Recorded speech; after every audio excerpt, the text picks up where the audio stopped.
Aang, Sokka and Katara are starving. They decided they need to find a place to buy some food. And suddenly, there appears the husband. The kid's trying to talk to him, but he runs away. They catch up the husband in the village that was terrorized by local Nazi. They are squeezing the popular drive. Husband is banned, also like LGBT+, and Fury. All soldiers have surrendered. All soldiers that should defeated this village, of course. By military standards, this is probably worst thing that they can do, just surrender. A soldier's job is not surrender. So the soldiers from this village turn out to the garbage. For military standards, Katara and Haru helped old man who is trapped in a rock slide, but Haru reveals his ability. He is in danger from the local Nazi.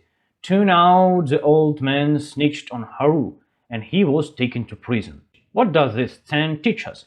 Don't help people you don't know, just don't.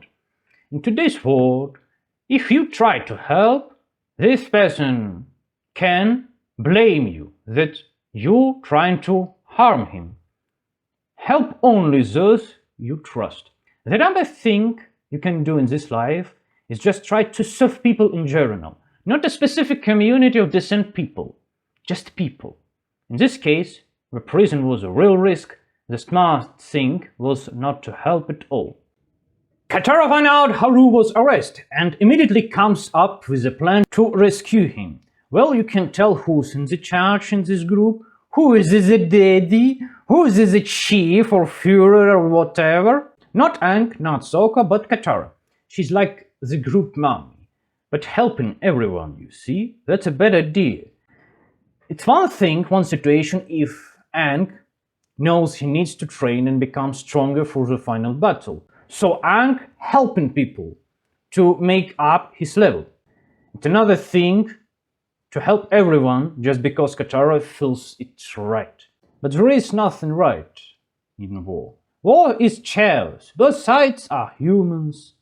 Humans have mothers, fathers, children. Every person killed is someone's son, someone's flesh and blood, someone's dead, another. And making the equations based on girlish emotions about who deserve help that smoke like fresh diarrhea. Katara got Haru into the trouble with her dumb advice, and now she's trying to fix it. That's why she has a motto in her rear. She wants to make up her mistake. Next come a cringe scene. Katara gets thrown in the prison. The prison is badly designed, to be honest. Obviously, they tried to make it look like Shawshank Redemption, but in Shawshank the prisoner get his for asking the dumb question like, "When we get the food?" Here a man just cough. Maybe he's just sick, and what the guardians do? Right, throw him in solitary. But it isn't just a prison, it's a labor complex. There should be a system. If even 2% of prisoners would die, it's already bad news. It reduced productivity. Further ships will be built. This is a part of war machine. The goal is efficiency.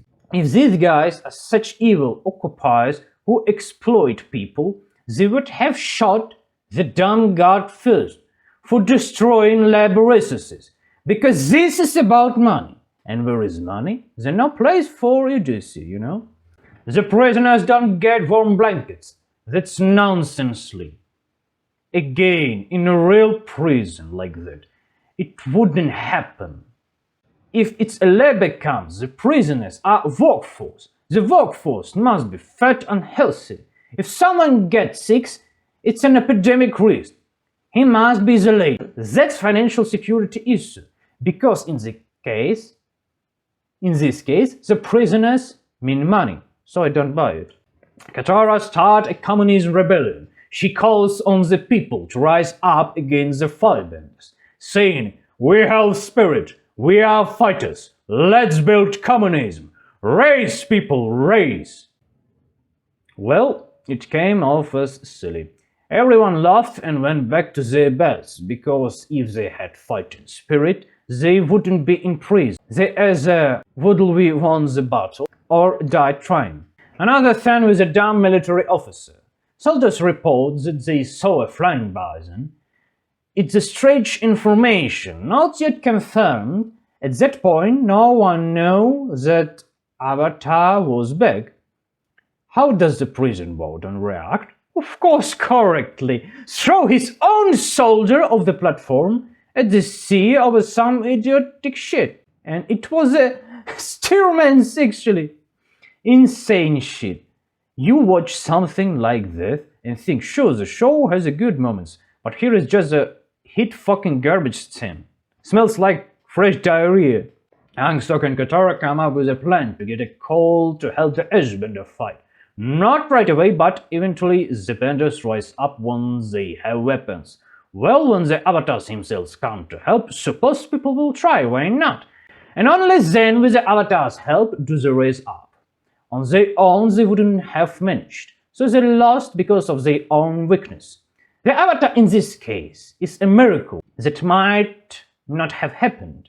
And since they got lucky, good for them, but if that miracle didn't come, what next? They were already dead men, so don't glorify them as heroes. They were saved by a piano in the bushes. It's like Deus Ex Machina. Admiral Zhao arrives and learns an important fact about the Avatar. He has a flying bison. Perfectly. In the future, he's used this information to request a promotion from the Fire Lord. Zuko arrives also at the stand and investigates. He finds Katara's necklace. This will become important later. Again, attention to details is a thing of mastery. Even if the whole show isn't logical, these moments are shining.